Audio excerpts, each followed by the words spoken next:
미국과 중국의 무역 갈등이 커지는 가운데 중국이 자국민에게 미국 여행주의보를 내렸습니다. 무역 마찰에서 시작된 미중 갈등이 외교와 군사, 문화 등 전 분야로 넓어지면서 우리나라에 미칠 파장도 우려되고 있습니다. 헝가리 유람선 침몰 사건과 관련해서 밤사이 희생자 2명의 진원이 추가로 확인돼 참사 희생자가 9명으로 늘었습니다. 선체 주변 수중 수색이 계속되는 가운데 인양은 이르면 모레쯤 시작될 걸로 보입니다. 김학의 전 법무부 차관이 1억 7천만 원가량의 뇌물을 받은 혐의로 재판에 넘겨졌습니다. 검찰은 김 전 차관의 성범죄 의혹에 대해선 폭행 등이 없었다며 성접대로 결론 내고 당시 청와대 수사 외압도 없었다고 했습니다. 자유한국당 황교안 대표가 지난 2월 전당대회 당시 최순실 씨의 태블릿 PC가 조작됐을 가능성을 제기했던 것에 대해서 다시 입장을 내놨습니다. 황 대표는 태블릿 PC가 조작된 것처럼 비치는 말로 불필요한 논란을 야기한 건 국민들께 송구스럽게 생각한다고 말했습니다. JTBC가 2026년 동계올림픽부터 남북이 공동 개최를 추진하는 2032년 하계올림픽까지 모두 4차례의 올림픽을 중계합니다. 국제올림픽위원회 IOC는 오늘 스위스 로잔에서 JTBC와 올림픽 중계권 조인식을 했습니다. 전국 건설 현장에 있는 타워 크레인의 65%인 2,300대가 파업으로 멈춰섰습니다. 노조원들은 안전에 문제가 있는 소형 타워 크레인을 퇴출시켜야 한다며 고공농성에 들어갔지만 정부는 받아들일 수 없다고 했습니다. 하노이 북미 정상회담 결렬 이후 거의 모습을 드러내지 않던 김정은 위원장의 여동생 김여정 제1부부장이 공식 행사에 모습을 보였습니다. 지난 3월에 처형됐다는 보도가 나왔던 김혁철 국무위원회 대미특별대표도 4월 북한 노동당 행사에 등장한 것으로 우리 정보당국은 파악하고 있습니다. 서울의 한 원룸촌인데요. 이 건물을 보면 가스관 바로 위에 방범창도 없는 창문이 열려 있습니다. 이뿐 아니라 이렇게 건물 잠금 장치 바로 옆에 비밀번호가 적혀 있거나 건물에 CCTV가 없는 곳도 많았습니다. 오늘 밀착 카메라는 방범에 취약한 원룸촌 건물들을 둘러봤습니다.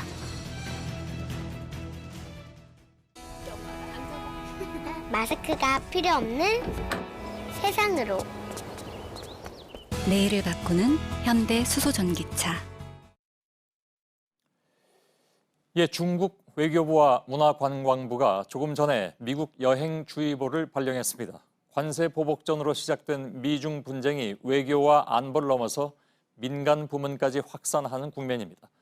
오늘 중국은 천안문 사건 30주년을 맞는 날이기도 합니다. 폼페이오 미 국무장관은 천안문 사건 사망자를 규명해야 한다고 했고 중국 외교부는 미치광이의 발광, 극한 발언으로 맞서면서 긴장도를 한껏 끌어올리기도 했습니다. 안 그래도 이게 남의 일 같지가 않은데 중국 당국자는 오늘 한국도 올바른 선택을 해야 된다라는 으름장을 놓기도 했습니다.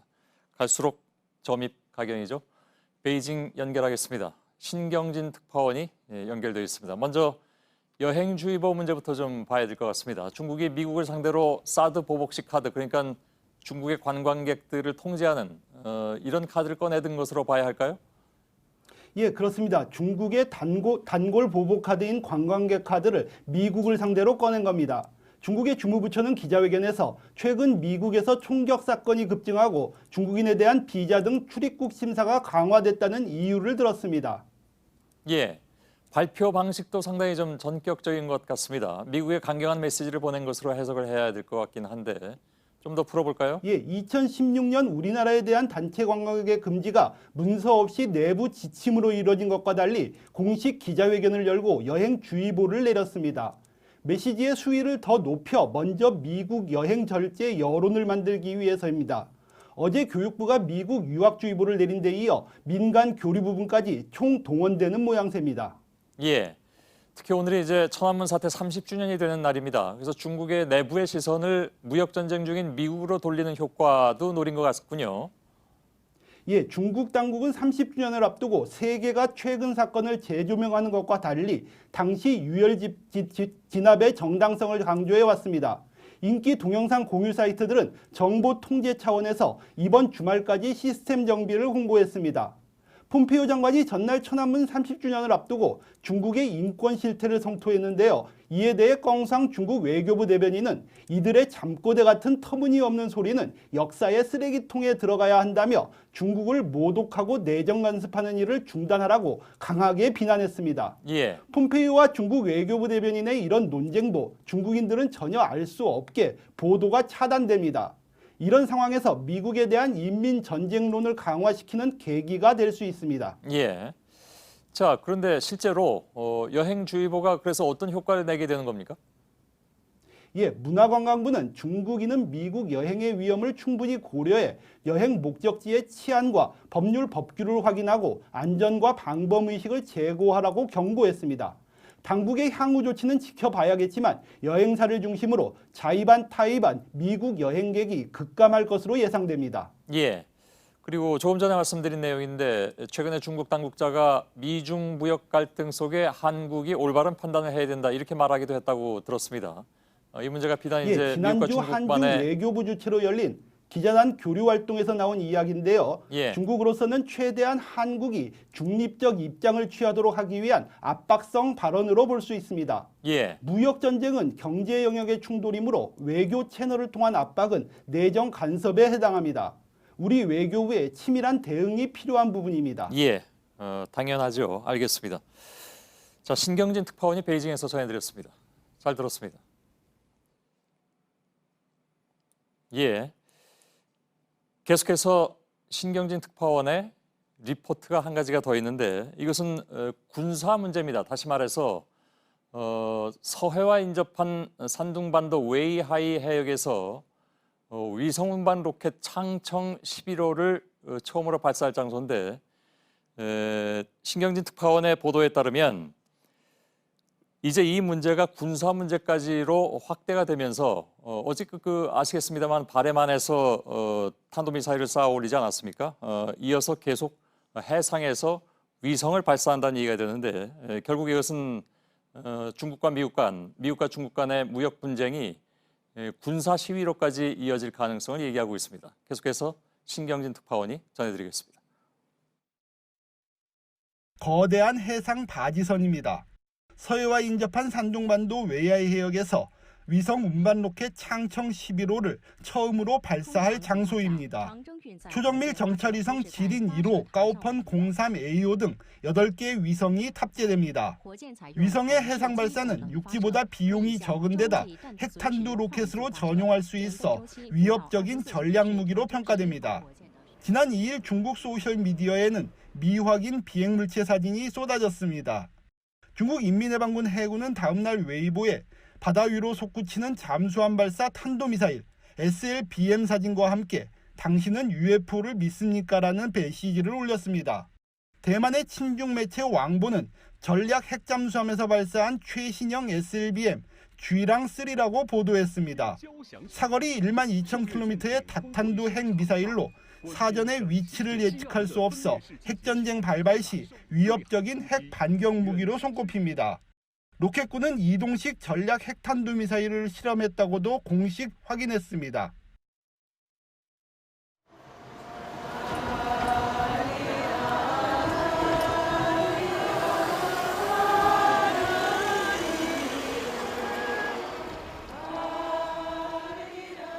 어제 헝가리 부다페스트 다뉴브강에서는 헝가리 시민들이 아리랑을 불렀습니다.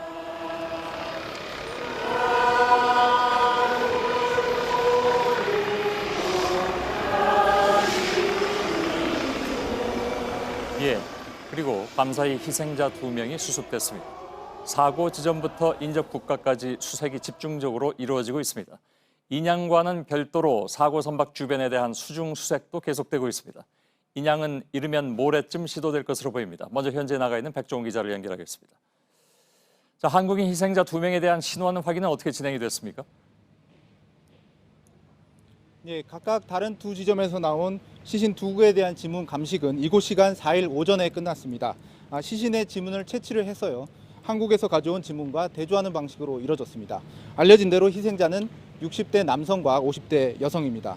이로써 현재까지 침몰 사고의 생존자는 7명, 사망자는 9명, 실종자는 17명이 됐습니다. 예, 60대 남성의 시신은 사고 지점에서 직선 거리로는 약 100여 킬로미터, 그리고 도로상으로는 132km 밖에서 발견이 됐습니다. 이렇게 되면 예상대로 상당한 거리를 이동한 것인데 수색 반경 확대는 불가피해 보이는군요. 예, 그렇습니다. 7번째 희생자의 경우에는 침몰 사고 2시간 만에 12km 떨어진 지점에서 발견되기도 했었는데요. 이번에는 실종자가 100km 밖에서 발견된 것입니다. 우리 정부 구조팀은 헝가리 당국과 협조를 해서요. 다뉴브강 하류 전 지역을 24시간 수색하고 있다고 밝혔습니다. 또 헝가리를 넘어서 다뉴브강이 흐르는 세르비아와 루마니아 지역도 수색 협조를 요청했고 지금 수색 중입니다. 예. 자, 이 한국인 남성의 발견 과정을 취재진이 직접 남쪽으로 이동해가면서 취재했다고요? 예, JTBC 취재진이 부다페스트에서 남쪽으로 100km 떨어진 하르타 마을을 살펴봤습니다. 현지에서 주민을 만나봤는데요. 어제 시신이 강변에 놓여 있었고 경찰이 와서 텐트를 치고 수습 작업을 했다고 합니다. 취재 내용 같이 보시겠습니다. 침몰 사고 현장에서 1시간 반가량 자동차로 이동했습니다. 하르타 마을이 보입니다. 다뉴브강 하류 강변에 있는 작은 마을입니다. 취재진은 한국인 남성으로 확인된 시신 수습을 목격한 주민을 만났습니다. 시신은 강변에 있었다고 전했습니다.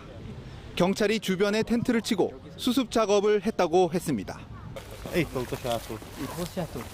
여기 텐트를 쳤던 곳이요. 그러면 장소만 알려주세요. 저렇게 찍으면. 부다페스트에서 남쪽으로 100여 킬로 떨어진 하르타 마을입니다. 강변인데요. 이쪽 500m 떨어진 곳에서 처음 시신이 목격됐고 이곳으로 시신을 옮겨와서 천막을 치고 수습을 한 것으로 확인이 되고 있습니다. 이곳 주민들은 유람선 침몰 사고 소식을 들었지만 100km가 넘는 마을에서 실종자가 발견되자 놀랐습니다. 헝가리 당국은 현지 시간 3일 밤 이 시신이 유람선 참사 실종자인 60대 한국 남성으로 확인됐다고 밝혔습니다. 예, 또 한 사람인 50대 한국인 여성의 시신은 어제 늦은 시간에 사고 지점 선체 주변에서 발견이 됐다고 들었는데 멀리 이동한 남성의 시신과는 어떤 차이가 있는 겁니까? 예, 송승근 구조대장은 이렇게 추론된다고 했습니다. 제 뒤로 보이는 것이 사고 현장인데요. 이 사고 지점의 머르기트 다리가 제2차 세계대전 때 파손이 됐었다고 합니다. 그래서 다리 바닥이 평평하지가 않고 부서진 다리에 돌들이 많다고 잠수사들이 전하고 있습니다.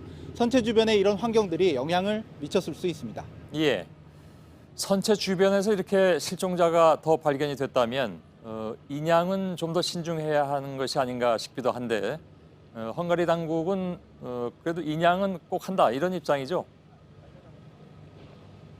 네, 그렇습니다. 우리 정부 대응팀이 신중한 인양을 강조하고 있지만 헝가리 당국은 오는 6일 목요일쯤 늦어도 주말쯤에는 인양을 한다는 계획입니다. 어제는 이르면 5일 인양 목표도 제시를 했었는데요. 대형 크레인이 불어난 물로 인해서 이쪽으로 오지 못하고 있기 때문에 6일 목요일을 인양 착수 시점으로 헝가리 당국은 잡고 있습니다. 또 우리 대응팀이 주장한 선체 내부 수색의 경우에도 헝가리 당국은 아직까지 위험하다 그러면서 허용하지 않고 있습니다. 예, 백종훈 기자가 현장에서 전해드렸습니다. 헝가리 당국이 공개한 침몰 지점의 물속 영상을 보면 말 그대로 한 치 앞이 보이질 않습니다. 이것은 저희 취재진도 직접 들어가서 확인한 바가 있죠.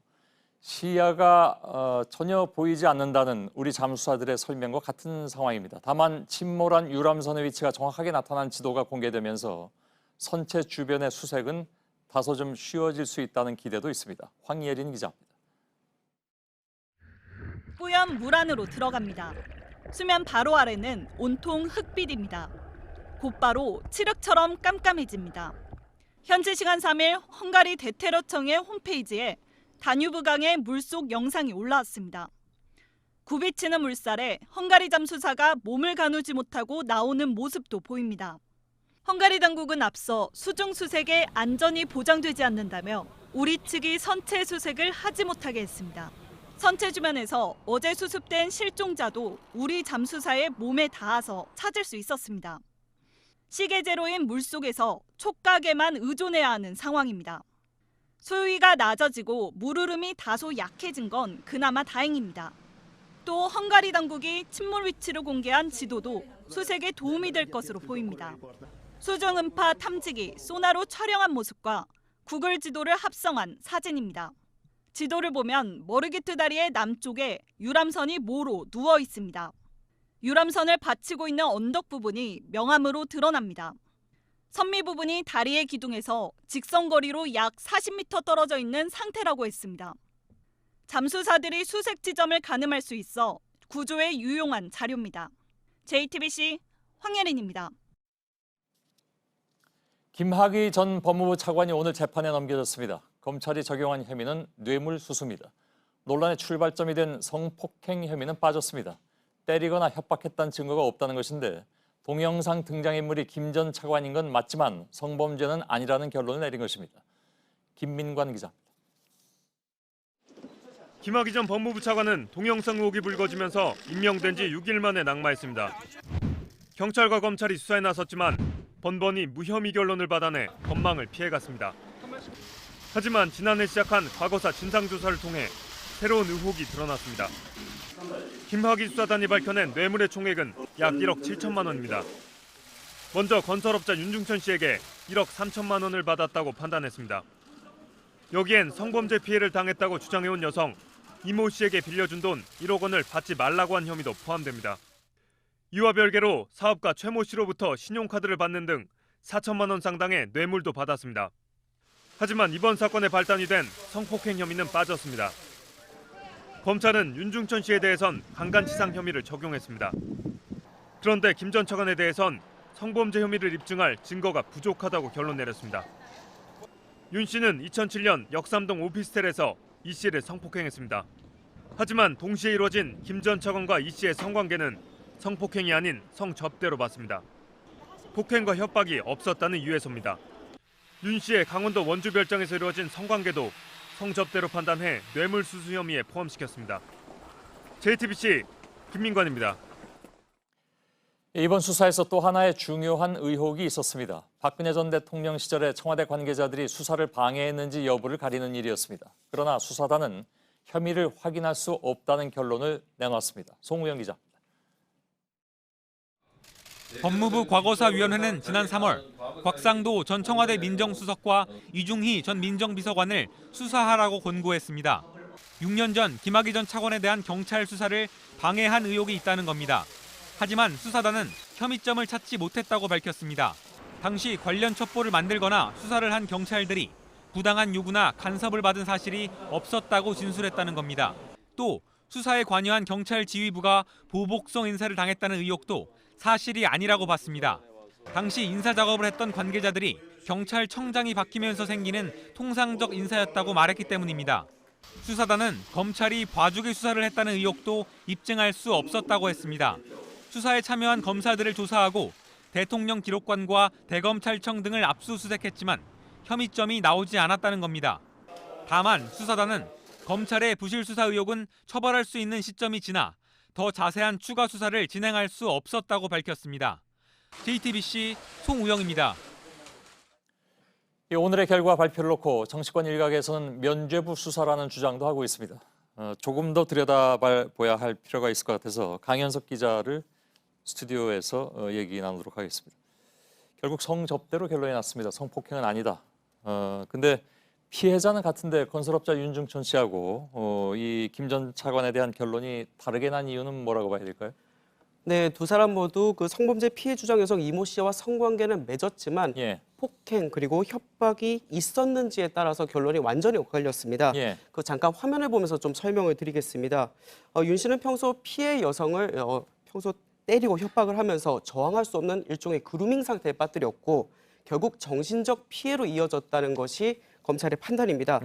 반면 김 전 차관 같은 경우는 여성을 때리거나 협박하지도 않았고 딱히 여성 측도 저항하지 않았다는 겁니다. 이른바 이제 김학의 동영상 속의 인물을 특정할 수 있느냐, 그러니까 누구라고 얘기할 수 있냐 하는 부분도 계속 얘기가 되어 왔는데 이번엔 그것이 이제 결론이 나는 것이죠. 김학의 전 차관이라고. 네, 6년 만에 결론이 났습니다. 오늘 비공개 브리핑을 통해서 동영상 속 남성은 김학의 전 차관이 맞다고 밝혔습니다. 다만 영상 속 여성이 그동안 자신이라고 주장을 했던 이 씨가 중간에 말을 뒤집었고 여성을 데려왔다는 속칭 마담이라는 사람도 조사를 했지만 끝내 피해 여성이 누군지는 밝힐 수 없었다고 합니다. 이미 그 경찰이 김학의 전 차관이 차관으로 내정되기 2주 전에 이 동영상을 알고 있었다면서요, 근데? 이번에 새롭게 드러난 사실입니다. 예. 잠깐 이것도 화면을 보면서 좀 설명을 드리겠습니다. 경찰청 관계자가 그 여성 권모 씨를 찾아가서 동영상을 눈으로 확인한 시점이 2013년 3월 1일입니다. 예. 그리고 그 뒤에 3월 4일부터 6일, 8일 세 차례에 걸쳐서 이메일로 김학의 동영상 관련된 내용을 전달받았고요. 예. 그리고 3월 13일 김 전 차관이 내정되던 날인데요. 이때까지 청와대는 몇 차례에 걸쳐서 수사나 내사를 하냐 이렇게 물었지만 경찰은 아니라고 답을 했습니다. 예. 그런데 이번 수사 외압 의혹의 핵심은 범죄 혐의를 물밑에서 들여다보던 경찰을 청와대가 질책을 했다는 것인데 예. 청와대는 질책은커녕 애초에 제대로 된 보고 자체를 받지 못했던 겁니다. 예. 그러면 경찰은 동영상의 존재를 알고도 숨겼다는 겁니까? 그것 또한 아닙니다. 그 청와대에 답을 해준 경찰 수뇌부 역시 제대로 된 보고를 받지 못했기 때문인데요. 예. 일종의 보고 누락이었던 셈입니다. 3월 1일에 그 동영상을 육안으로 확인은 했지만 그 보고가 무슨 이유인지 이 부분에 있어서는 진술이 좀 엇갈리긴 하지만 어찌됐건 보고가 윗선까지 올라가지 않았다는 것이 수사단의 결론입니다. 예. 뭐 수사단의 결론이라고 나왔으니까 뭐 결론이라고 하는데 여전히 많은 의구심들을 세간에서는 가지고 있는 것 같습니다. 이 부분에 대해서는. 예, 알겠습니다. 여기까지만 진행하죠. 강현석 기자였습니다. 자유한국당 황교안 대표는 전당대회 당시에 최순실의 태블릿 PC가 조작됐다는 입장을 내놓은 바가 있죠. 법무부 장관을 지냈고 국정농단 수사 때 대통령 권한대행이었던 황 대표가 법치주의를 부정하는 발언을 했다는 비판이 당시에 나왔습니다. 문제의 발언을 한 지 3개월여 만에 황 대표가 불필요한 논란을 야기했다면서 국민들께 송구스럽다고 말했습니다. 서복현 기자. 자유한국당 황교안 대표는 중앙일보와의 인터뷰에서 태블릿 PC 1심 판결을 존중한다고 말했습니다. 최순실 씨의 태블릿 PC 보도가 조작됐다는 주장을 편 변희재 씨에게 징역 2년을 선고한 법원의 판단을 존중한다는 얘기입니다. 그러면서 태블릿 PC가 조작된 것처럼 비치는 발언을 해 불필요한 논란을 야기한 건 국민께 송구스럽게 생각한다고 했습니다. 당대표를 뽑는 전당대회의 토론회에서 태블릿 PC의 조작 가능성에 대해 말한 지 3개월여 만입니다. 이건 잘못된 부분이 많다. 그런 것을 토대로 해서 재판도 진행되고 있는 것으로 알고 있습니다. 그러면 잘못된 이게 문제가 많다. 조작됐을 가능성이 있다는 것에 좀 무게중심을 두고 계시는 겁니까? 제 개인적으로는 그렇게 보고 있습니다. 일부 강성 친박계 의원들의 주장을 그대로 수용한 겁니다. 발언이 나온 뒤 언론과 정치권이 황 대표에 대한 비판을 쏟아냈습니다. 이후로 황 대표는 이런 입장을 다시 제기하진 않았지만 번복하지도 않았습니다. JTBC 서복현입니다. 예, 법원 판결로도 확인돼서 너무나 당연한 일이긴 하지만 친박계의 지지를 받아서 대표가 된 황 대표로서는 태블릿 PC를 인정하는 것이 부담스러웠을 수 있다는 것이 당 안팎의 분석입니다. 그러나 궤변을 늘어놓는 일부 세력과 보조를 맞춰서는 정체된 지지율을 끌어올리기 어렵다는 현실적인 판단이 작용했던 것으로 보입니다. 임소라 기자.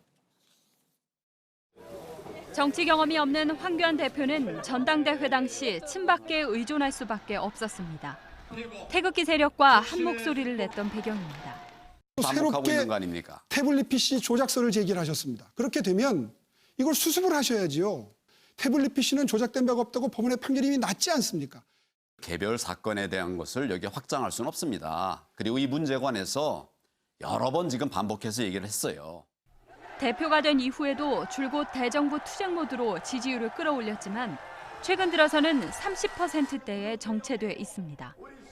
태극기 세력을 대표하는 정치인 이미지로는 한계가 명확해진 겁니다. 결국 태블릿 PC에 대한 입장을 확실하게 정리하면서 지지층 확장에 나선 것으로 보입니다. 친박계 일부와 강경 태극기 세력 등의 반발이 예상되지만 그로 인해 잃는 것보다 얻는 게 더 많다고 판단한 걸로 풀이됩니다. JTBC 임소라입니다.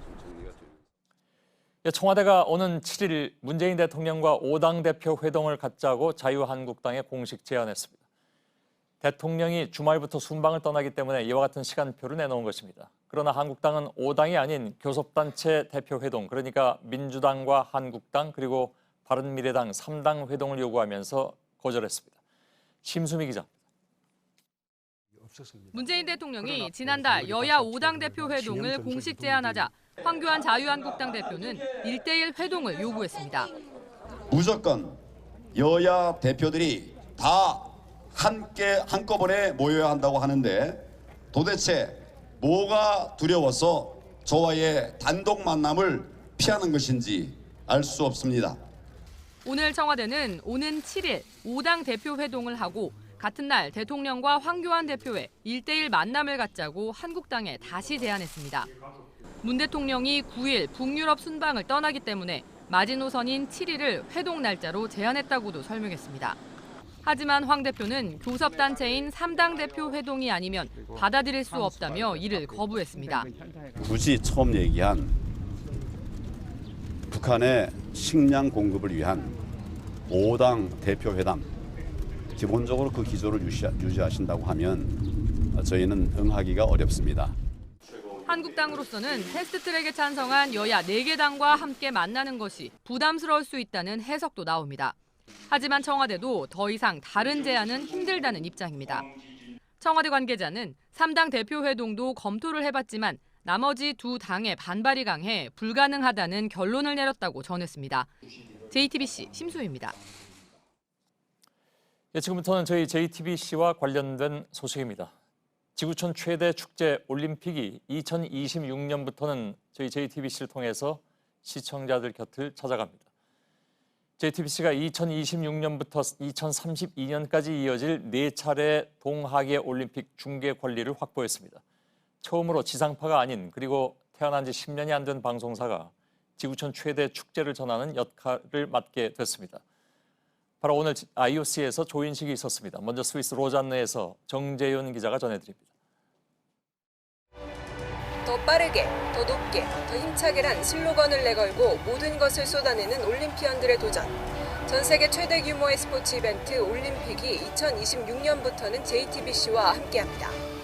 국제올림픽위원회 IOC는 JTBC와 2026년부터 2032년까지 4번의 올림픽 중계권 조인식을 했습니다.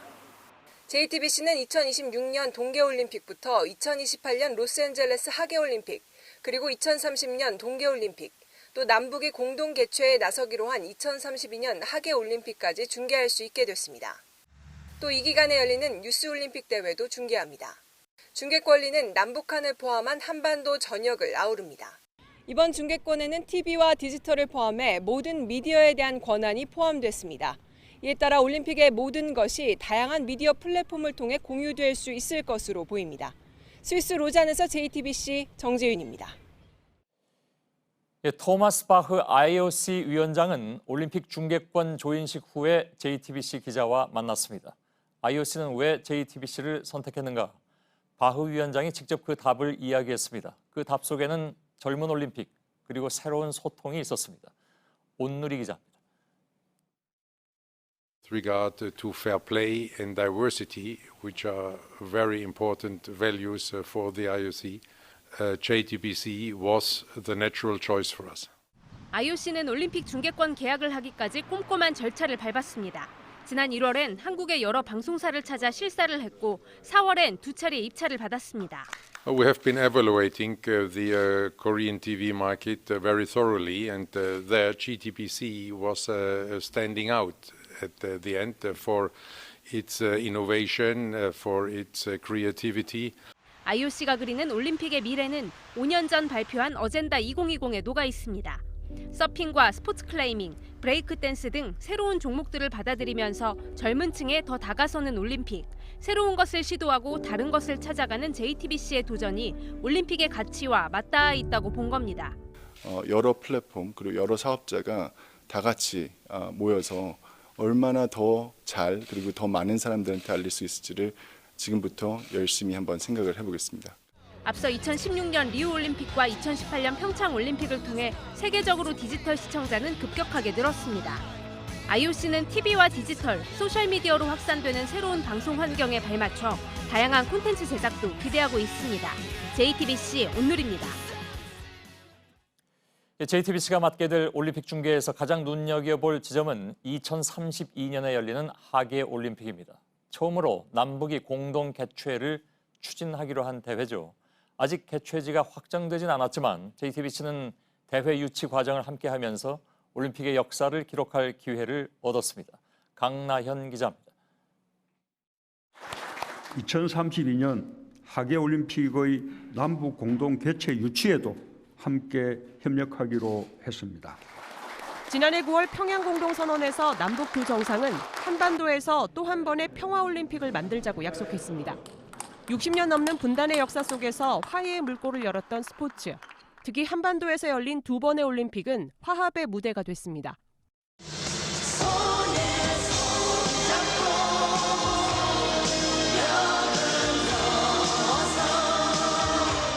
미국과 소련이 함께 참가한 1988년 서울올림픽은 냉전의 벽을 허물었고 그로부터 30년이 지난 2018년 평창 동계올림픽에선 남북이 아이스하키 단일팀을 만들고 함께 입장하며 꽉 막혀있던 평화의 문을 다시 열었습니다. Political talks that they are making progress, that they are gaining a new momentum to create the conditions for a successful candidature. 2032년 올림픽이 어디서 열릴지는 보통 7년 전인 2025년 무렵 확정되지만 IOC가 개최지 결정을 더 앞당길 거란 전망도 나옵니다. 프랑스 쿠베르탱이 올림픽을 만들며 내걸었던 목표는 스포츠를 통한 인간의 완성, 그리고 평화입니다.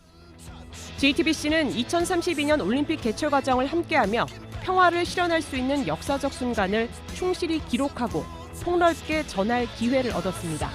JTBC 강나현입니다. 강서구 PC방 살인 사건의 피고인 김성수에게 1심 법원이 징역 30년을 선고했습니다. 재판부는 피해자가 한 명인 다른 살인 사건들과 비교했을 때 무기징역은 과하다고 보고 유기징역 가운데 최고형인 징역 30년을 선고했다고 했습니다. 또 김성수가 출소한 뒤 10년 동안 위치 추적 장치를 부착하라고도 했습니다. 유가족은 그게 죗값이 되냐며 반발했습니다. 이상엽 기자입니다. 재판부는 강서구 PC방 살인 사건의 피고인 김성수가 사회 전체에 커다란 충격과 공포를 불러일으켰다고 밝혔습니다. PC방 아르바이트생을 잔인하게 숨지게 한 범죄에서 극단적인 생명 경시 태도가 드러났다고도 했습니다. 그러면서 징역 30년을 선고했습니다. 앞서 검찰은 범죄 수법이 극도로 잔혹하고 재범 가능성도 배제할 수 없어 김성수에게 사형을 구형했습니다. 형량을 두고 논란이 일자 법원은 추가로 입장을 냈습니다. 재판부는 피해자가 한 명인 다른 사건들과 비교했을 때 이 사건이 더 중대하다고 판단하기 어렵다고 설명했습니다. 다른 사건의 판결을 참조해 유기징역의 최고형인 징역 30년을 선고했다는 겁니다. 유가족은 이 같은 판결에 답답한 심정을 전했습니다. 법이라는 게 사람들에게 이렇게 하지 말라는 건데 그냥 사람 하나 잔인하게 막 찔려서 죽여놔도 30년 살다 나오면 끝이네 이런 인식이 박힐 수 있잖아요. 그 사람은 죄값 치렀다고 그렇게 살 것 같은데 우리는 남은 평생을 이렇게 고통 속에서 살아야 되고. JTBC 이상엽입니다. 형 김성수의 폭행을 도왔다는 혐의를 받은 동생에 대해선 법원이 무죄를 선고했습니다. 동생이 피해자 허를 잡은 건 말리기 위한 거였다고 봤습니다. 연지환 기자입니다. 동생의 판결에서 핵심은 허리를 잡는 행위가 폭행이었는지 아니면 말리는 것이었는지 가리는 것이었습니다. 1심 재판부는 동생이 말리려 했다고 봤습니다. 형을 도우려면 함께 때리거나 힘을 줘서 아르바이트생을 움직이지 못하게 만들어야 하는데 그러진 않았다는 겁니다. 당시 동생이 갑작스런 형의 폭행에 당황해 일단 자신과 가까운 쪽에 있는 아르바이트생을 잡아 말리려 했다는 겁니다. 동생이 날 도와주려고 허리를 당긴 게 맞는 것 같다는 형 김성수의 진술도 받아들이지 않았습니다. 김성수가 CCTV를 본 뒤에 내린 주관적인 평가라는 이유에서입니다. 그러나 앞서 검찰은 CCTV 영상을 근거로 동생을 징역 1년 6개월에 처해달라고 요청한 바 있습니다. 동생이 아르바이트생의 허리를 당기자 그때부터 김성수 머리를 잡은 손을 놓치고 무방비로 맞기 시작했다는 겁니다. 오늘 선고 이후 온라인에선 판결을 놓고 설전이 이어지기도 했습니다. 검찰은 곧바로 두 사람 모두에 대해 항소하겠다고 밝혔습니다. JTBC 연지환입니다. 오늘 오전 대전 당진 고속도로에서 소형 화물차가 역주행을 하다가 승용차와 정면으로 충돌했습니다. 역주행한 운전자는 조현병을 앓고 있었는데 2달 전부터 약을 먹지 않은 것으로 확인됐습니다. 이 40대 운전자와 옆에 타고 있던 3살 아들 그리고 결혼을 앞둔 예비 신부였던 맞은편 차량 운전자 모두 숨졌습니다. 정경재 기자입니다. 소형 화물차 한 대가 고속도로를 거꾸로 달려갑니다. 마주오던 화물차는 아슬아슬하게 피했지만 결국 뒤에 오던 승용차와 부딪힙니다. 오늘 오전 7시 35분쯤 대전 당신 고속도로 공주 IC 부근에서 벌어진 일입니다. 사고가 난 두 차량입니다. 모두 심하게 부서져 있는데요. 역주행을 하던 소형 화물차는 운전석과 조수석이 완전히 뜯겨나가 형체를 알아볼 수 없을 정도입니다. 화물차 운전자 40살 박모 씨와 조수석에 탄 3살 아들, 승용차 운전자 29살 최모 씨가 숨졌습니다. 최 씨는 결혼을 20여일 앞둔 예비 신부였습니다. 차 안에선 돌리지 못한 청첩장 뭉치가 발견됐습니다. 경남 양산에 사는 박 씨는 오늘 새벽 3시 반쯤 경부고속도로에 진입했습니다. 잘 달리던 박 씨는 유구 IC 근처에서 차를 돌려 18km가량을 거꾸로 달린 겁니다. 1차선에서 계속 안쪽으로 역주행 타면서 빠방거리면서 계속 오시더라고요. 사고 10분 전쯤 박 씨의 아내는 남편과 아들이 없어졌다고 경찰에 신고했습니다. 남편이 조현병을 앓고 있는데 2달 전부터 약을 끊었다고 설명했습니다. 경찰이 급히 추적에 나섰지만 결국 사고를 막진 못했습니다. JTBC 정영재입니다. 오늘 전국의 건설 현장에서 타워 크레인 2,300대가 멈췄습니다. 파업으로 전체 크레인의 65%가 가동을 중단한 것입니다. 노조원들은 임금 인상과 함께 소형 타워 크레인을 퇴출시켜달라고 요구하면서 고공농성에 들어갔습니다. 먼저 멈춰선 건설 현장을 성화선 기자가 전해드립니다. 대구의 한 대규모 아파트 건설 현장입니다. 분주하게 움직여야 할 낮 시간인데 줄지어선 노란 타워 크레인들이 꼼짝도 하지 않습니다. 같은 시각 서울, 부산, 창원 등 전국의 다른 건설 현장에서도 타워 크레인이 멈췄습니다. 서울의 한 아파트 공사 현장을 찾았습니다. 이곳에는 8개의 타워 크레인이 있습니다. 어제 저녁부터 크레인 기사들은 운전석에서 농성을 하고 있습니다. 한 크레인 기사와 화상 통화를 해보겠습니다. 몇 미터 높이쯤 될까요? 지금 지상에서 지금 45m 높이 있습니다. 파업을 하는 이유를 물었습니다. 불법 가져간 중간 저가 소형 타워 크레인이 무분별하게 지금 설치되고 사고에 많이 노출돼 있습니다. 민주노총과 한국노총에 따르면 약 2,300대, 전국 타워 크레인의 65%가 가동을 중단했습니다. 노조는 임금 인상과 함께 정부가 소형 타워 크레인을 퇴출시키는 대책을 내놓을 때까지 파업을 이어간다는 입장입니다. JTBC 성화선입니다. 이렇게 전국적으로 벌어지고 있는 파업의 배경에는 빠르게 늘고 있는 소형 무인 타워 크레인이 있습니다. 사고가 자주 나니까 금지하라는 것이 노동자들의 요구지만 그 속에는 일자리를 위협할 수 있다는 불안도 담겨 있습니다. 어찌 보면 차량 공유 서비스 타다를 둘러싼 갈등과도 맥이 닿아 있습니다. 이현 기자입니다. 전국의 타워 크레인 3대 중 한 대는 3톤 미만의 소형입니다. 장비를 빌리는 비용이 싸고 인건비도 덜 들어 최근 몇 년 새 빠르게 늘었습니다. 하지만 안전에는 심각한 문제가 있다는 게 기존 크레인 기사들의 주장입니다. 최근 3년 동안 30여 건의 사고가 발생됐고 올해만 해도 사망자가 3분이나 발생되었습니다. 무인 조종 방식의 소형 타워 크레인은 20시간 교육을 받고 적성 검사를 보면 면허가 나옵니다. 노조는 조종사의 숙련도가 낮은 데다 불법 개조하는 경우도 많아 사고가 잦다고 말합니다. 하지만 주무부처인 국토교통부는 근거가 없다고 반박합니다. 소형도 안전을 위해서는 제도 개선할 거니까 다만 소형이 더 위험하다, 소형을 없애야 될 정도로 위험하다 뭐 이런 건 아닌 거죠. 업계 관계자들은 파업이 커진 배경에는 일자리 불안도 자리 잡고 있다고 말합니다. 좀 더 획기적인 조정 방법이 있을 수도 있는 거고 그렇게 되면은 완전히 대체될 수도 있는 거고. 국토부는 소형 타워 크레인 퇴출은 어렵다며 이달 말까지 강화된 안전 대책을 내놓겠다고 밝혔습니다. JTBC 이현입니다. 타다를 향한 택시기사들의 반발도 커지고 있습니다. 개인 택시기사들이 불법 택시라면서 타다를 고발한 데 이어서 타다가 불법 파견을 받았다면서 노동청에 신고했습니다. 또 눈길을 끄는 것은 자체 플랫폼 택시 5,000대를 서울에 투입해서 맞불을 놓겠다는 것입니다. 정재우 기자입니다.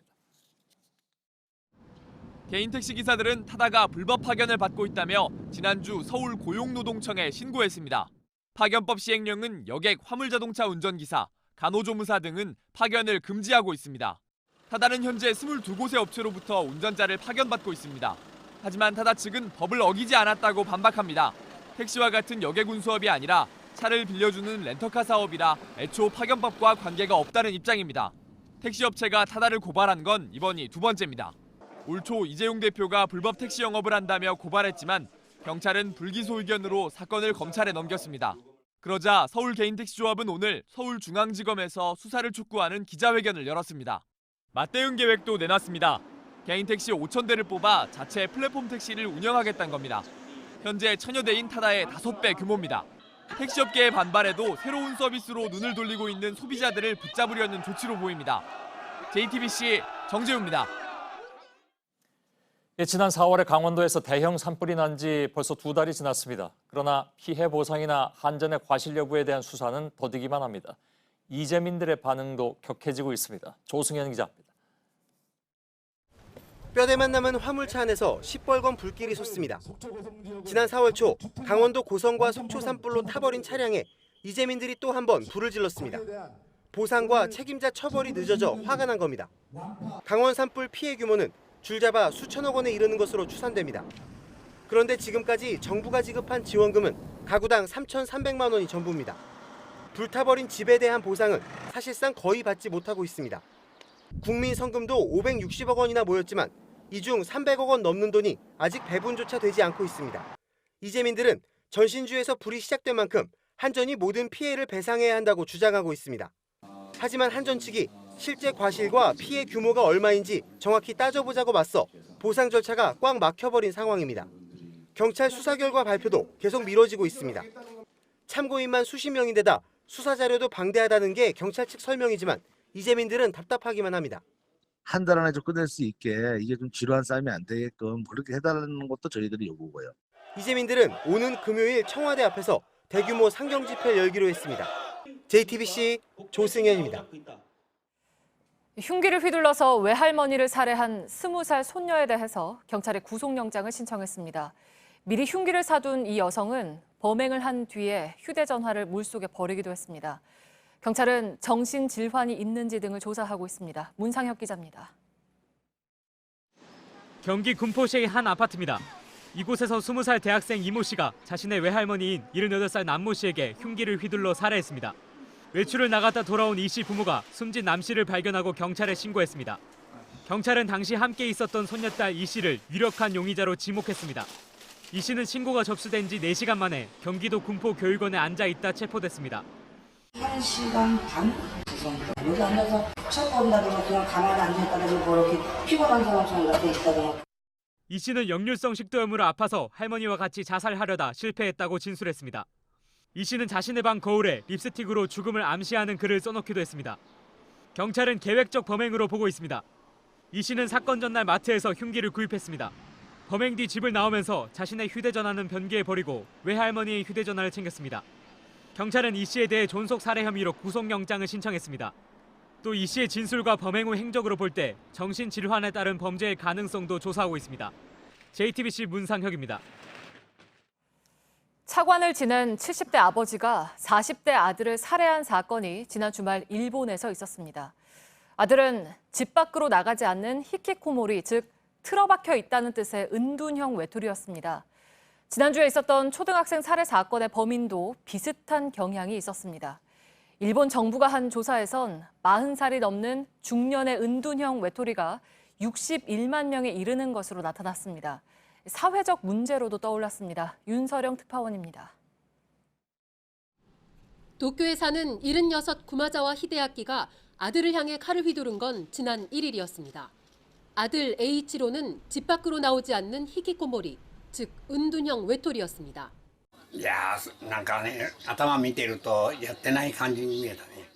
농림성 차관 출신인 아버지는 경찰 조사에서 나흘 전 발생한 가와사키 초등학생 살해 사건이 떠올라 극단적 선택을 했다고 말했습니다. 사건 당일 집 근처 초등학교에서 운동회를 하자 아들이 시끄럽다며 죽여버리겠다고 말했다는 겁니다.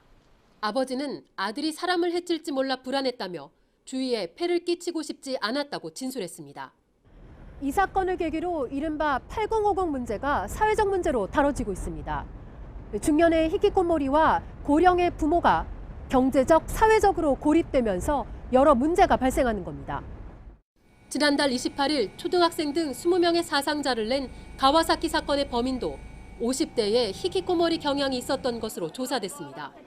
80대 친척과 함께 살았지만 밖으로 거의 나오지 않았고 직업도 없었습니다. 올 3월 일본 정부가 처음 실시한 조사에서 전국의 40대 이상 히키코모리는 61만 명으로 나타났습니다. 1990년대 20대, 30대였던 히키코모리 청년이 방에 틀어박힌 채 중장년이 된 겁니다. 전문가들은 히키코모리를 잠재적 범죄자로 봐선 안 된다면서 사회적 고립을 막을 대책이 절실하다고 지적했습니다. 도쿄에서 JTBC 윤서령입니다. 살구씨는 독성이 있어서 우리나라에서는 식용으로 쓰지 못합니다. 그런데 암 치료에 효과가 있다고 알려지면서 살구씨가 들어있는 수입 제품들이 온라인에서 불법으로 유통되고 있습니다. 살구씨를 많이 먹으면 청산가스 중독으로 목숨이 위험할 수도 있습니다. 송승환 기자입니다. 암 환자들이 정보를 공유하는 인터넷 커뮤니티입니다. 살구씨를 먹는 치료법 체험기를 쉽게 찾을 수 있습니다. 인터넷 쇼핑몰에서 살구씨를 검색했습니다. 통씨앗과 캡슐, 기름 등 식품과 의약품 40여 가지를 약 2,000개 쇼핑몰에서 팝니다. 하지만 살구씨를 식품 원료로 판매하는 건 불법입니다. 살구씨에 들어있는 아미그달린 성분은 몸속에서 시아노아수소로 분해되면 심각한 부작용을 일으킬 수 있습니다. 청산가스라고도 하는데 인체에 치명적인 독성 물질입니다. 다량 노출 시에는 메스꺼움이나 구토, 또 간 손상, 혼수 상태 등의 중독 증상을 발생시키기도 하고 심할 경우에는 사망에 이를 수도 있습니다. 특히 살구씨를 고용량 비타민C와 함께 먹으면 독성 가스로 바뀌는 속도가 더 빨라진다는 겁니다.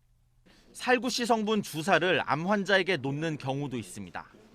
환자 본인을 포함해 일반인이 주사를 놓는 건 의료법 위반입니다. 한국소비자원은 식품의약품안전처와 관세청 등에 살구씨 제품의 통관과 유통을 금지해달라고 요청했습니다. JTBC 송승환입니다. 검찰이 오늘 오후 식품의약품안전처를 압수수색했습니다. 식약처가 2017년 인보사에 대해서 허가를 내줄 당시의 자료를 주로 확보한 것으로 전해졌습니다.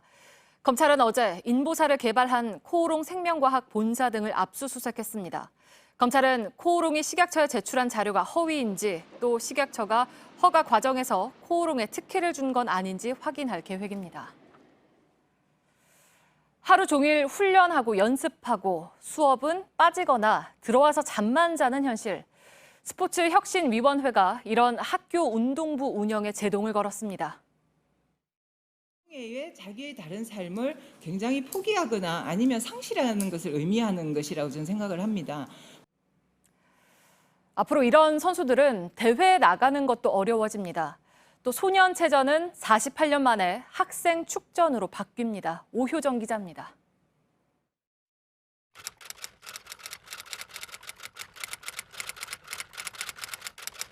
학생 선수는 훈련과 대회 참가에만 몰두해 거의 공부를 할 수 없습니다. 그러다 보니 운동을 중간에 그만두면 다른 진로를 찾기 어려웠습니다.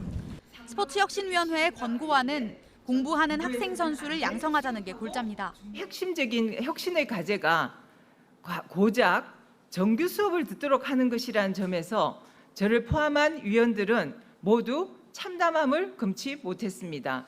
지난달 기준 대회의 38%가 평일에 열리는데 앞으로는 주말이나 방학에 열기로 했습니다.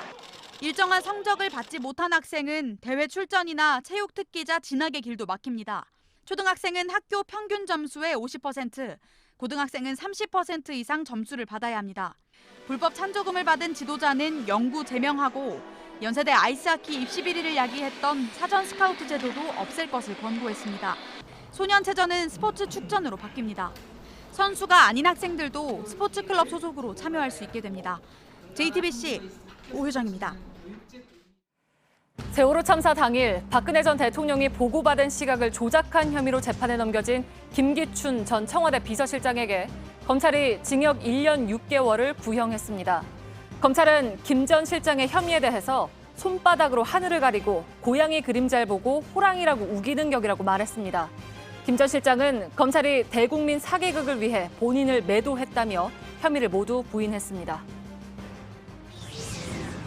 경기도청 공무원들이 7월과 8월 2달 동안 자율적으로 반바지를 입을 수 있습니다. 최근 한 공무원이 경기도 내부 게시판에 반바지 착용을 제안해서 경기도가 온라인 여론조사를 했고 응답자 가운데 80% 정도가 찬성했습니다. 정부가 면세점 구매 한도를 올리는 방안을 검토하고 있습니다. 지금은 출국장 면세점에서 3,000달러, 입국장 면세점에선 600달러 등 모두 3,600달러어치만 살 수 있습니다. 얼마나 올릴지는 이달에 나올 하반기 경제정책 방향을 통해서 공개할 예정입니다. 코레일이 다음 주부터 경기도 행신, 광명역과 서울, 용산역을 오가는 KTX 승객들을 대상으로 특가 할인 상품을 시범 판매합니다. 할인 상품을 이용하면 기존 요금 8,400원에서 약 40% 할인된 5,000원에 해당 노선 열차를 탈 수 있습니다. 기술보다는 예술을 보여주고 싶다. 아이스쇼로 돌아온 김연아가 한 말입니다. 피겨 선수로서는 점수와 순위로 평가받았지만 오늘 김연아에겐 그동안 즐기지 못했던 자유가 느껴졌습니다. 백수진 기자입니다. 은퇴한 지 5년이 됐지만 얼음 위에 선 김연아의 몸짓은 여전히 가벼웠습니다. 아이스쇼를 앞둔 간단한 리허설. 후배들과 함께 약속한 동작을 맞춰보는 자리였는데 움직임은 한결 편안하고 자유로워 보였습니다. 되게 즐겁고 뭔가 자유분방하게 장난식으로 했던 동작으로부터 또 영감을 받아서 동작을 또 만들어내기도 하고 탱고, 왈츠, 발레, 그리고 영화 주제곡까지 늘 새로운 도전을 통해 음악에 자신만의 색깔을 입혔듯 이번에도 음악을 직접 골랐습니다. 러시아 춤곡 다크 아이즈에 맞춰서는 애틋할 만큼 슬픈 여인을 연기하고 엄청 애절한 표현도 할 수 있고 위험한 표현도 할 수 있고 뭔가 여러 가지 또 장엄하고 또 여러 가지 감정을 담은 멜로디가 있기 때문에 팝 음악 이슈로는 신나고 발랄한 무대를 꾸밀 예정입니다. 정해진 기술 요소를 채워서 누가 이기느냐를 겨뤄야 했던 경기와 달리 스케이터의 숨겨진 개성을 마음껏 드러낼 수 있는 갈라쇼. 선수 때처럼 화려한 점프를 뛰진 않아도 김연아가 펼쳐낼 연기의 폭은 더 커졌습니다. 소치올림픽을 마지막으로 한동안 빙판을 떠난 김연아는 내일 모레부터 사흘간 팬들 곁으로 찾아갑니다. JTBC 백수진입니다.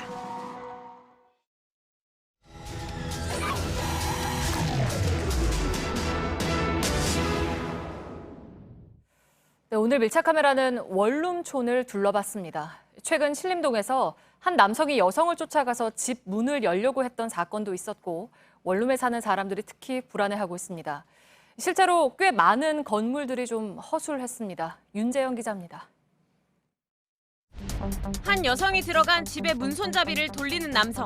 그 뒤로도 한동안 건물 계단을 서성입니다. 혼자 귀가하던 여성을 쫓아 원룸 건물에 들어온 이 남성은 주거 침입과 강간 미수 혐의로 구속됐습니다. 사건이 있었던 신림동의 원룸 건물입니다. 건물 외부뿐만 아니라 이렇게 내부에도 방범용 CCTV가 있었기 때문에 범행을 밝히는 데 도움이 됐는데요. 다른 여러 원룸촌의 보안 실태는 어떨지 확인해 보겠습니다. 서울 시내 대학가의 주요 원룸촌을 돌아봤습니다. CCTV가 설치된 곳들이 많지만 안팎 어디서도 CCTV를 찾을 수 없는 건물도 쉽게 발견할 수 있습니다. 서울의 한 원룸촌입니다. 이 원룸 건물은 입구 사방을 살펴봐도 방범용 CCTV를 찾을 수 없습니다. 건물 문에도 이렇게 잠금 장치가 있지만 문이 열려 있기 때문에 이렇게 누구나 쉽게 들어갈 수 있습니다. 한 건물은 아예 문이 활짝 열려 있습니다. 건물 안 계단이나 복도에도 CCTV는 없습니다. 외부인이 들어와도 관리자가 이를 알기 쉽지 않습니다. 다음 달부터는 다가구 주택들도 건물을 지을 때 CCTV 설치 등 범죄 예방 기준을 충족해야 합니다. 하지만 이미 지어진 건물에 대해선 규제가 없습니다. 이번에 그런 일이 생기고 나서 달라고 해요. 지을 때 CCTV 반드시 달아라 이런 건 없었어요. CCTV가 없는 곳에 있는 입주자들의 불안은 큽니다. 집에 혼자 있었는데 갑자기 밖에서 누가 그 문고리를 돌리는 소리가 CCTV가 1층에만 설치가 돼 있어가지고 설령 그걸 돌려본다고 해도 잡기 어려울 것 같아서 방범시설 자체가 부실한 곳도 쉽게 발견할 수 있습니다. 이 원룸 건물은 이렇게 낮은 담장에 바로 위에 가스관이 쭉 이어져 있고 그 바로 위에는 창문이 방범창도 설치되지 않은 채 활짝 열려 있습니다. 건물 배관은 타고 오를 수 없도록 벽에 묻혀 있거나 가시덮개 등으로 덮여 있어야 합니다. 하지만 배관이 노출된 건물이 많습니다. 배관이나 전선 같은 게 너무 창문이나 그런 곳에 가까이 내려와 있어서 안전성에 대해서 회의감이 들 때가 많고요. 방범창이 아예 없어 반지하층의 내부가 보이거나 난간을 따라가면 2층 창문을 열 수 있는 건물도 있습니다. 공용 현관문의 관리 부실도 문제입니다. 문의 잠금 장치를 사용하지 않거나 비밀번호가 노출된 곳이 많기 때문입니다. 특정 숫자만 이렇게 손때가 묻어 새까매졌습니다. 비밀번호를 쉽게 유추할 수 있는 겁니다. 누가 알아볼 것 같다고 생각하긴 했어요. 택배기사들을 위해 문 주위에 아예 숫자를 적어두기도 합니다. 이 건물 잠금 장치 옆에는 이렇게 숫자 4개가 적혀 있는데요. 이 숫자를 한번 눌러보면 이렇게 잠겨있던 문이 열립니다. 원룸들도 웬만해서 비밀번호가 다 똑같고 같이 들어갈 수도 있는 거고 도어락만으로는 안 될 것 같고 걸쇠 하나 걸려고요. 지난해 경찰이 원룸 건물 600여 채의 방범 실태를 점검한 결과 방범 시설이 부실한 건물이 절반에 달했습니다. 제가 사는 이 건물 치안이 잘 돼 있는지 이것만 확인하는 게 최선의 방법인 것 같고요. 결국에는 제 안전은 제가 지켜야 된다는. 신림동 사건이 화제를 모았지만 이 원룸에 사는 1인 가구의 불안은 어제 오늘 일이 아닙니다.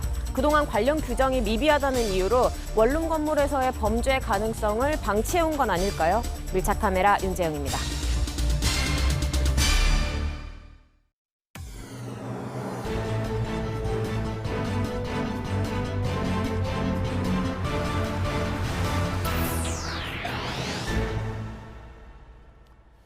예, 뉴스룸의 앵커 브리핑을 시작하겠습니다.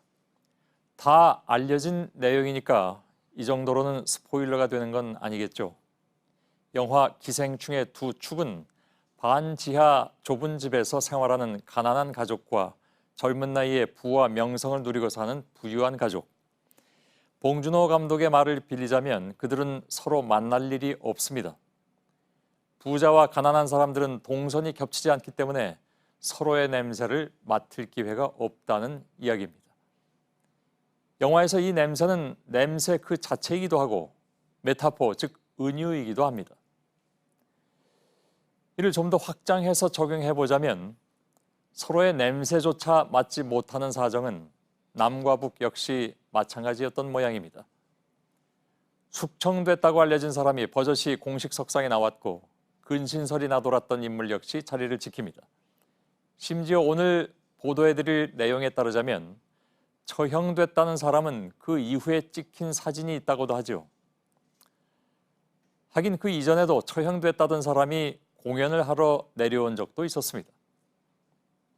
냄새를 못 맡은 것인가, 잘못 맡은 것인가, 그것도 아니라면 맡고 싶은 냄새만 맡은 것인가.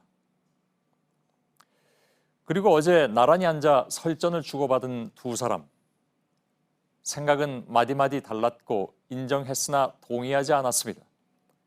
그럼에도 불구하고 쏟아졌던 관심은 시민들이 느끼는 갈증을 단적으로 보여주고 있습니다. 지금은 대화와 토론 대신 바야흐로 비난과 막말이 무성한 시절이니까요. 서로의 냄새를 맡을 기회가 없다. 그것은 부자와 빈자 혹은 남과 북이 아니어도 우리가 늘 보아오고 실감했던 일이죠. 싫은 냄새도 자꾸 맡으면 무감해지기도 한다는데 어제의 그 두 사람이 맡은 냄새는 서로에게 어떤 감상을 남겼을지 자못 궁금해지는 오늘의 앵커 브리핑이었습니다.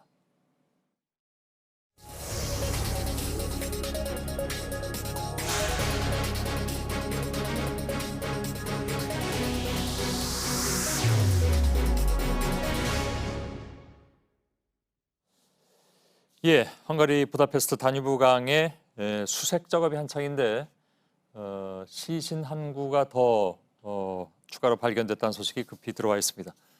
백종훈 기자가 현장에 나가 있는데 잠깐 좀 연결해서 소식 듣겠습니다. 백종훈 기자, 자세한 소식 전해주세요. 예, 사고 지점에서 55km 떨어진 쿨추 사이 지역에서 시신 한 구가 새로 수습이 됐습니다. 헝가리 군용 헬기가 수색을 하다가 발견했다고 하는데요. 검은색 옷을 입은 아시아계 남성으로 확인이 됐습니다. 다만 이 사고와 직접적으로 관련이 있는지는 상세 감식을 해봐야 알 것으로 보입니다. 사고본부는 긴급 브리핑을 열고 이 같은 내용을 지금 밝혔습니다. 지금까지 들어온 소식 전해드렸습니다. 예, 현지에서 백종원 기자가 전해드렸습니다. 이른바 하노이 노딜의 책임으로 노역형을 받았다던 북한의 김영철 부위원장이 공식 석상에서 등장했다는 소식을 어제 전해드렸죠. 그런데 역시 지난 3월에 총살됐다는 보도가 나왔던 김혁철 대미 특별대표가 4월에 공식 행사에도 나타난 것으로 확인됐습니다. 우리 정보당국은 김 대표가 4월 행사장에 나타난 사진까지 확보한 것으로 알려졌습니다. 정부는 현재로선 김 대표의 총살설이 신빙성이 낮다고 보고 김 대표의 동선을 추적 중입니다. 허진 기자입니다. 일부 언론은 김혁철 대미 특별대표가 총살을 당했다는 소식을 북한 소식통을 인용해 최근 보도했습니다. 지난 3월 외무성 간부 4명과 함께 조사받은 뒤 처형됐다는 겁니다. 하지만 우리 정보당국이 파악하고 있는 내용은 달랐습니다.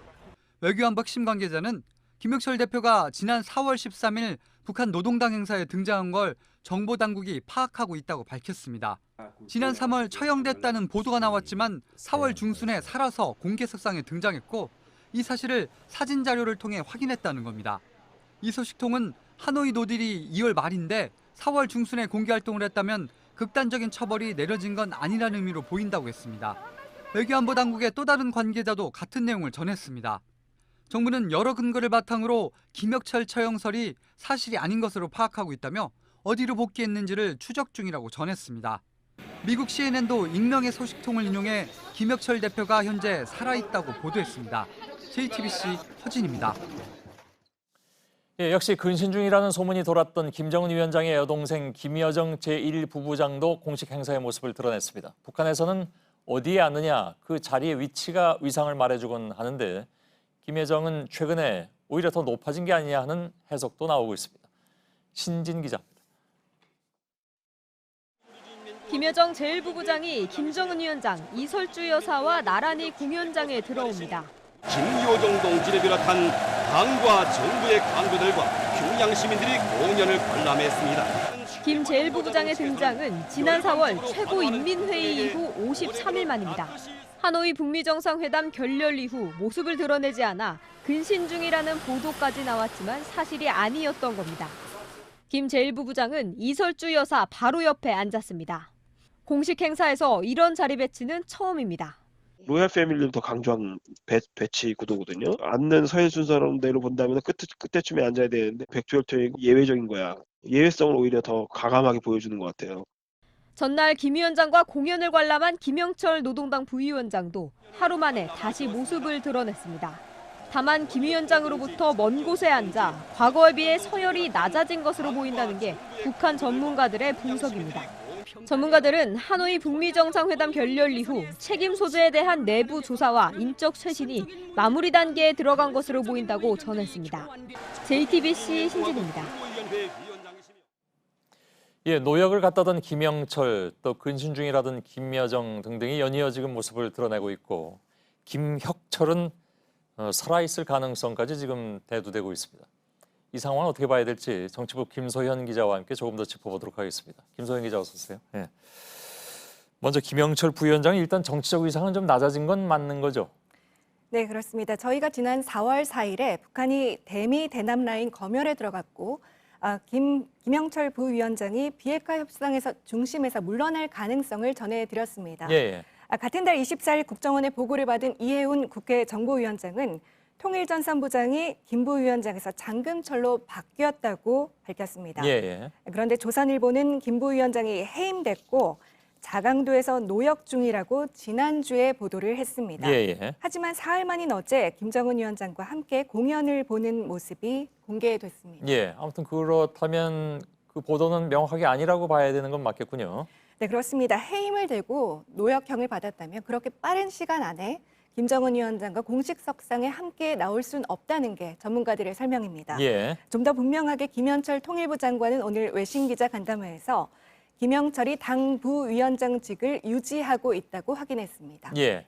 자, 그리고 아까 말씀드린 대로 오늘 김여정 제1부부장이 나왔는데 근신 중이라고 했는데 앉아있는 자리를 보면 오히려 더 위상이 높아진 게 아니냐 이런 분석까지 나왔습니다. 네, 김여정 제1부부장이 이수용 당 부위원장 등을 제치고 김정은 위원장 거의 바로 옆에 앉은 것은 처음입니다. 예. 선전선동부 소속인 만큼 집단체조 공연에 관여해서 그런 것일 수도 있습니다. 예. 연일 숙청이나 근신설이 돌던 인물들이 공개되고 있는 건데 한 대북 전문가는 북한이 보통 국가를 지향하는데 숙청설이 나오니까 아니라는 걸 보여주는 그런 일종의 심리전이다 이렇게 해석을 했습니다. 지금 막 내놓기 시작했다? 뭐 그런 얘기도 나오는 모양이죠? 예, 그런 분석이 예. 있는 겁니다. 예. 김여정 제1부부장은 하노이 회담에 대한 평가가 진행되는 동안 자중하며 휴식을 취한 것으로 정보당국은 파악하고 있습니다. 예.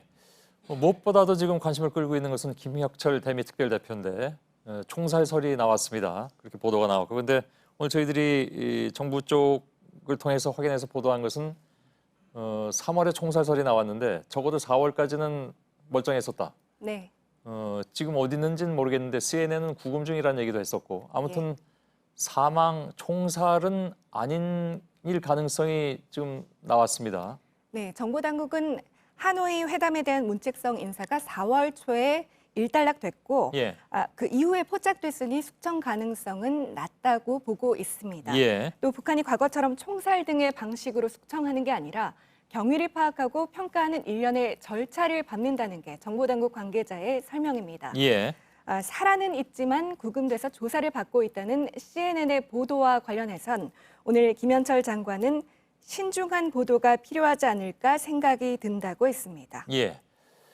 뭐 아직 그러니까 뭐 김혁철 경우에는 명확히 확인할 수는 없는 것이긴 한데 네. 일단 총살 가능성은 낮다 이 정도로만 그러면 정리할 수가 있겠군요. 네. 예, 알겠습니다. 김소연 기자였습니다. 수고했습니다.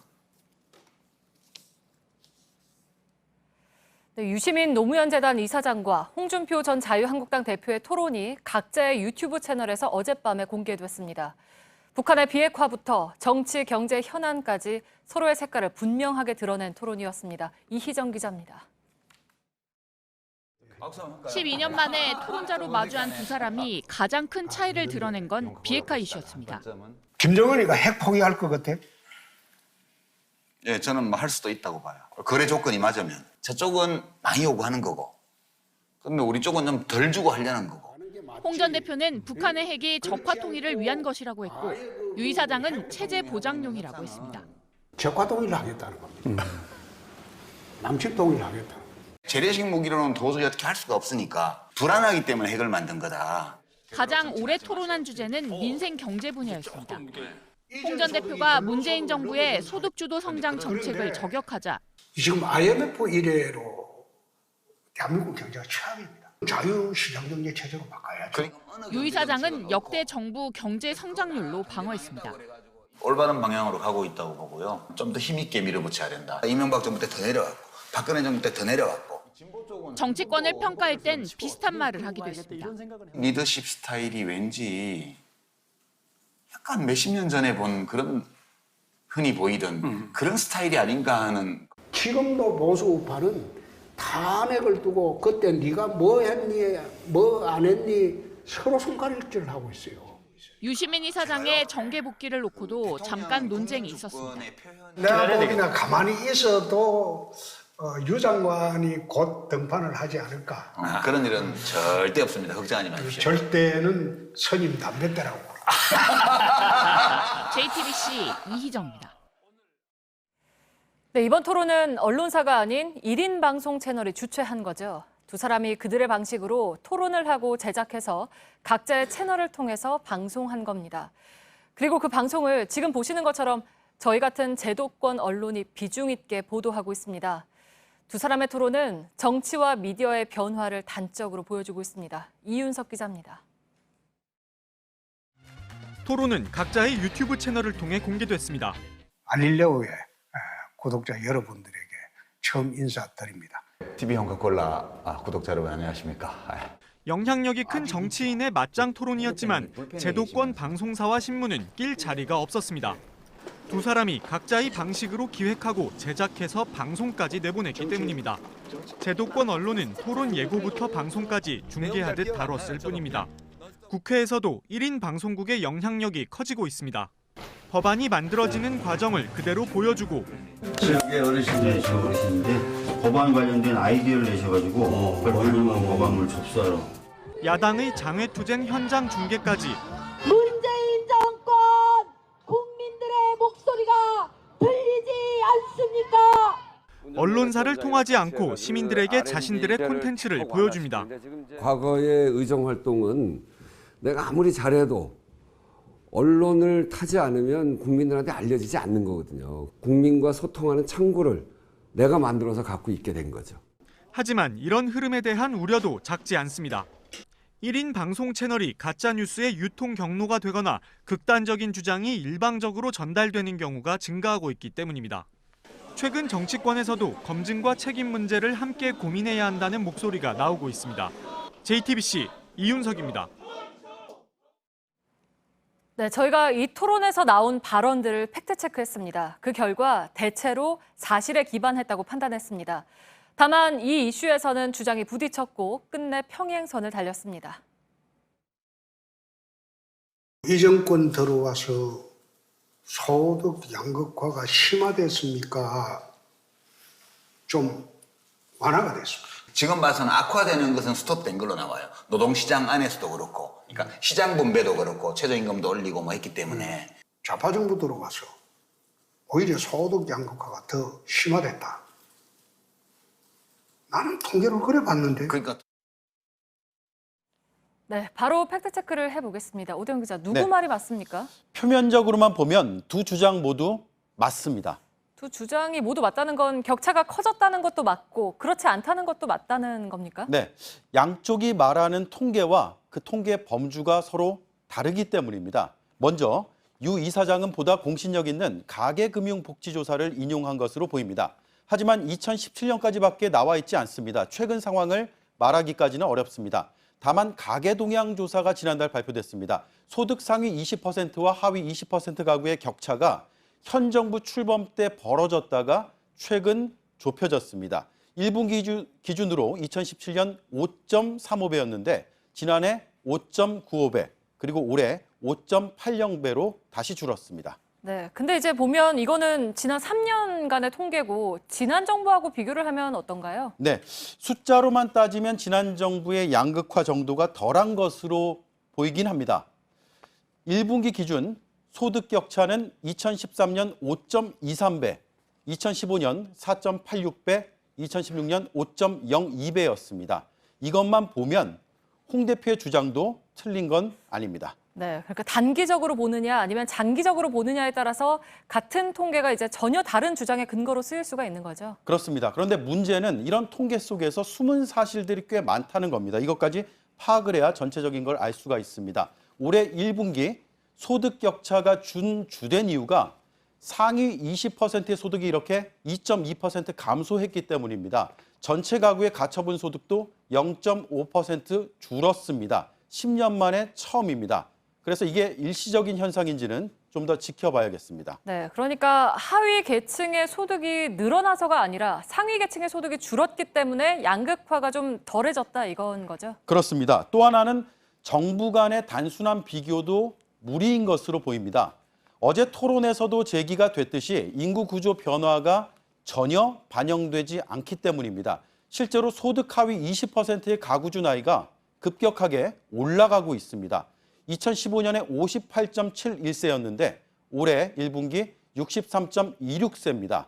같은 기간에 월 근로소득은 62만 원 선에서 40만 원 선으로 크게 줄었습니다. 이건 정권과는 무관한 변수입니다. 네. 그 더 벌어질 수도 있는 소득 격차가 이제 그나마 저소득층 지원으로 완화가 됐다 이런 의견도 나오고 있잖아요. 네. 다만 이제 양극화 여부를 단정하기는 지금으로서는 한계가 많다라는 거죠. 네, 지금으로서는 쉽지 않은 거고요. 특히 오늘 말씀드린 이 통계는 1인 가구가 빠져 있습니다. 네. 1인 가구는 전체 가구의 28%가 넘는 수준입니다. 이것까지 포함된 통계는 올해 연말쯤에 나옵니다. 네, 팩트체크 오대영 기자였습니다.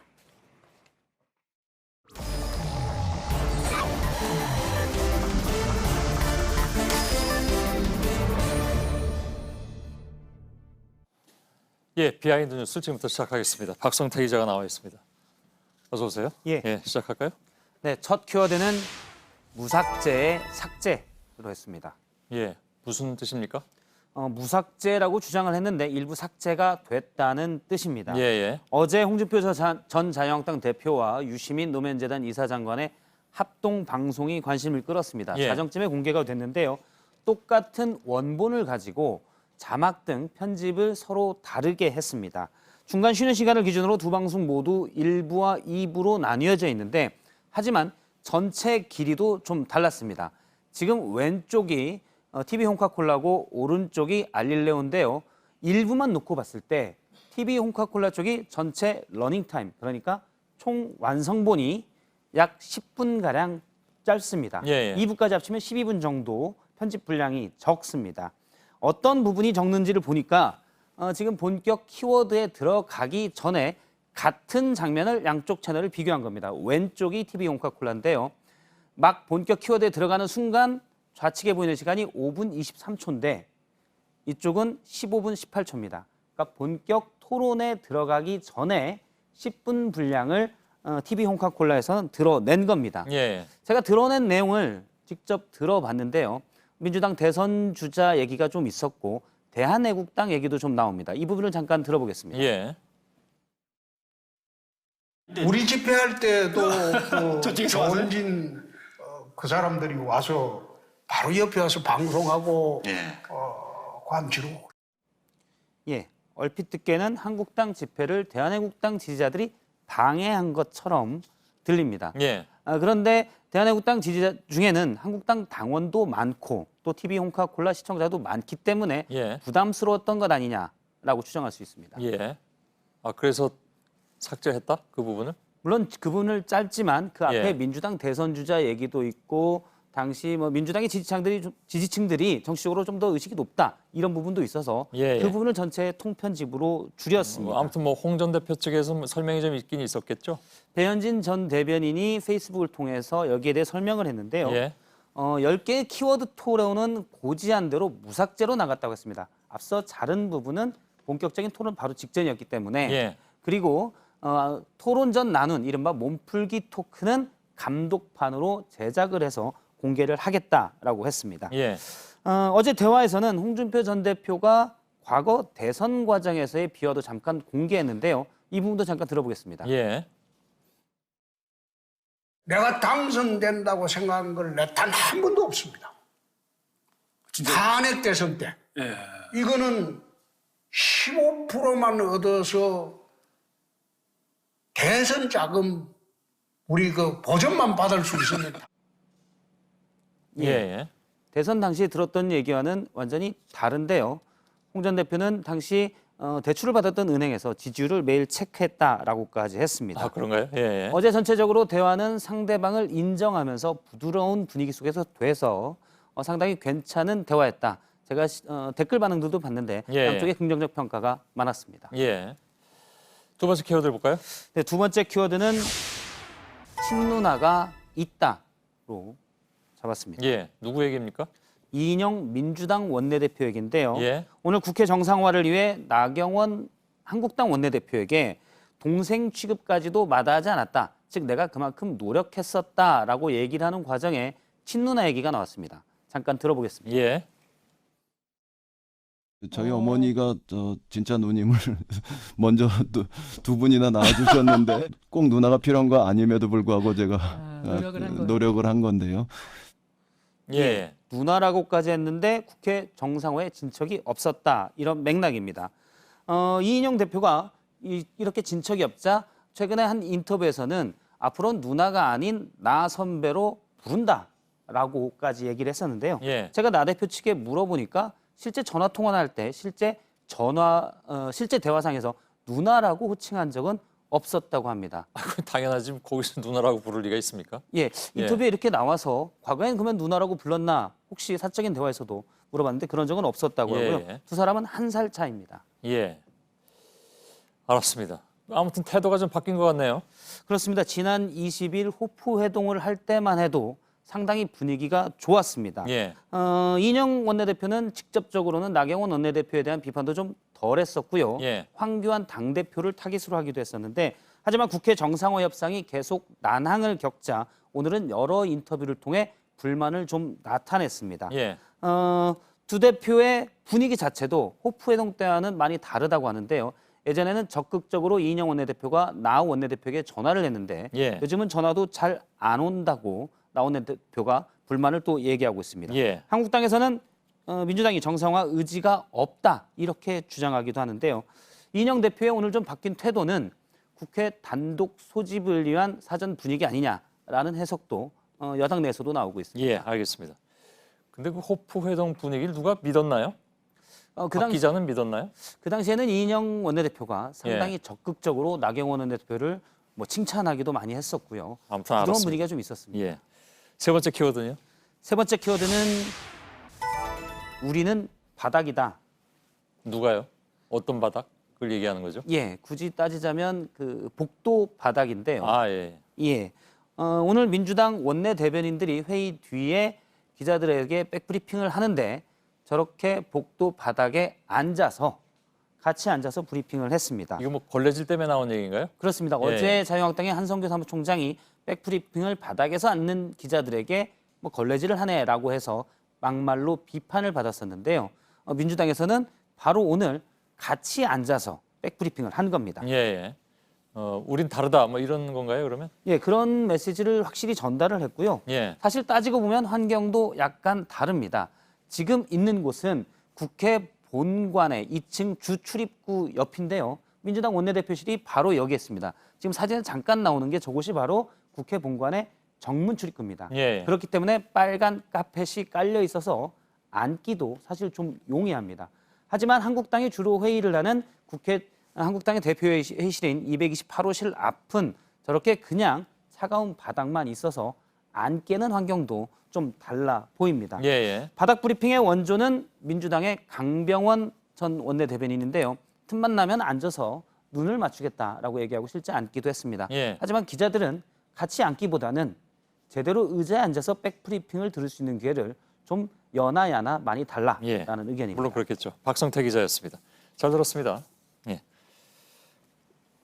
네, 내일 맑은 가운데 남부지방을 중심으로 오늘 같은 무더위가 이어지겠습니다. 낮 최고 기온이 서울은 28도로 평년과 비슷하겠지만 광주광역시는 33도, 대구와 영천, 밀양 등은 34도까지 오르겠습니다. 초미세먼지 농도는 대체로 보통이겠지만 부산과 울산은 나쁠 거란 예보입니다. 예, 저희들은 내일도 최선을 다하겠습니다. 여러분 고맙습니다.